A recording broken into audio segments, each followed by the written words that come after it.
Hello friends, welcome to Study Cafe. दोस्तों, आज हम बात करेंगे एयर सर्विलांस के बारे में, यानी हवाई सर्विलांस।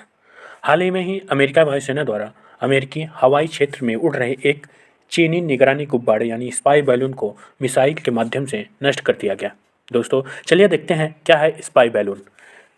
दोस्तों, आजकल बड़े बड़े जो हैं गैस के गुब्बारे का उपयोग दशकों से मुख्य रूप से वैज्ञानिक उद्देश्यों के लिए किया जाता रहा है। हालांकि इनका उपयोग पर्यटन निगरानी और आपदा राहत एवं बचाव आदि के क्षेत्र में भी बढ़ा है। इन गुब्बारों की ऊंचाई 200 फीट से अधिक हो सकती है, जो जमीन से 40 से 50 किलोमीटर की ऊंचाई तक उड़ने और कुछ हजार किलोग्राम तक भार ले जाने में सक्षम होते हैं। ये गुब्बारे कुछ घंटों से लेकर कुछ महीनों तक भी अपनी उड़ान जारी रख सकते हैं। इनमें से अधिकांश सामान्य प्लास्टिक की थैलियों की तरह पॉलीएथिलीन की पतली चादरों से बने होते हैं और इनमें ज़्यादातर हीलियम गैस भरी होती है, जो हवा के बहाव की दिशा के अनुसरण करते हैं। हालांकि आधुनिक गुब्बारों के पथ को नियंत्रित करने के लिए उन्हें कुछ मार्गदर्शन उपकरण से लैस किया जाता है, यानी कुछ टेक्नोलॉजी द्वारा इनको और एडवांस बनाया जाता है। दोस्तों, इस तरह गुब्बारों का उपयोग 18वीं शताब्दी से फ्लेरस की लड़ाई यानी बैटल ऑफ फ्लेरस के दौरान हुआ था। साथ ही द्वितीय विश्व युद्ध के दौरान जापान द्वारा बम ले जाने वाले हजारों हाइड्रोजन गुब्बारे लॉन्च किए गए थे। द्वितीय विश्व युद्ध के पश्चात अमेरिकी सेना द्वारा प्रोजेक्ट जेनेट्रिक्स और प्रोजेक्ट मोगुल के तहत सोवियत संघ की जासूसी करने एवं मिसाइलों की निगरानी के लिए जासूसी गुब्बारों का उपयोग किया जाता था। दोस्तों, ताइवान द्वारा चीन की पीपल्स लिबरेशन आर्मी पर उसके हवाई क्षेत्र में ऐसे गुब्बारे के माध्यम से जासूसी का आरोप लगाया गया है। जनवरी 2021 में अंडमान और निकोबार द्वीप समूह में ऐसे गुब्बारे के देखे जाने की बात कही गई थी। हालांकि सरकार द्वारा इसकी पुष्टि नहीं की गई। दोस्तों, हाई एल्टीट्यूड सर्विलांस बैलून, यानी ये जो बैलून्स है वो कितने ऊंचाई तक उड़ सकते हैं। दोस्तों, ये 24 से 37 किलोमीटर की ऊंचाई तक सर्विलांस बैलून उड़ सकते हैं। हालांकि इनका जो हाइट है वो ऊपर नीचे हो सकता है। दोस्तों, मौसम विज्ञान से जुड़ी एजेंसियों द्वारा नियमित रूप से हवा के तापमान, दबाव, गति, दिशा, एरोसोल सांद्रता का मापन करने के लिए ऐसे गुब्बारों का उपयोग किया जाता है।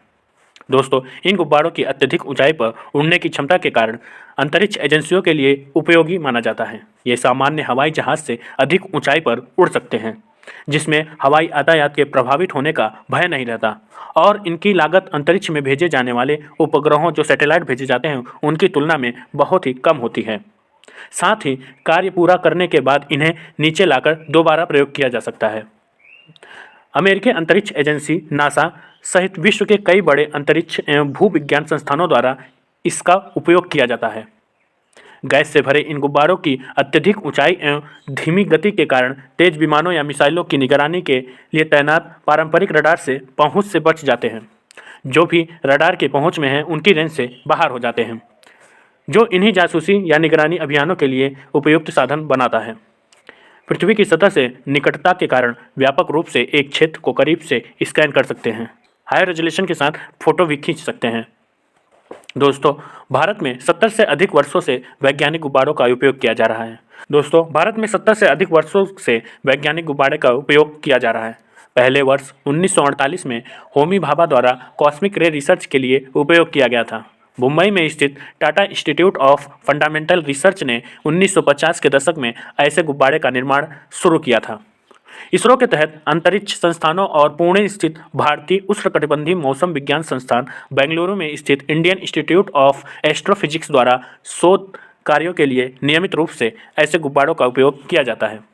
दोस्तों, इससे आने वाली चुनौतियों के बारे में बात करते हैं।